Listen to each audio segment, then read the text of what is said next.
মধ্যরাতে রাজধানী ব্যস্ত কমলাপুর রেলওয়ে স্টেশনে ঘটে গেল এক রোমহর্ষক ঘটনা। এক সশস্ত্র ছিনতাইকারী যখন স্টেশনের ভিতরে অবস্থান করছিল, তখনই পথচারীদের ক্যামেরায় ধরা পড়া তার প্রতিটি মুহূর্ত। চমকপ্রদ বিষয় হলো, ভিডিওতে দেখা যায় ওই ছিনতাইকারী কিছুক্ষণ পরেই লালমনি এক্সপ্রেস ট্রেনে উঠে বসে।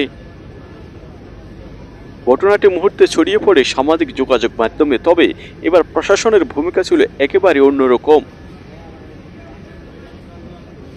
ভিডিও ফুটেজ হাতে পেয়ে দ্রুত পদক্ষেপ নেয় আইনশৃঙ্খলা বাহিনী। রেলওয়ে পুলিশের একটি বিশেষ টিম সন্দেহভাজন ব্যক্তিকে শনাক্ত করতে কাজ শুরু করে এবং স্টেশনে উপস্থিত নিরাপত্তা সদস্যদের মাধ্যমে যাত্রীদের নিরাপত্তা জোরদার করা হয়। এই জন্য প্রমাণ করে বাংলাদেশের প্রশাসন এখন অনেক সচেতন। প্রযুক্তি ব্যবহারও হয়েছে অগ্রসর। যেখানে আগে এমন অপরাধী সহজে পালিয়ে যেত, সেখানে এখন ক্যামেরায় নজরদারি আর জনগণের সহায়তায় যে কোনো অপরাধী ধরা পড়ার সময় ব্যাপার মাত্র।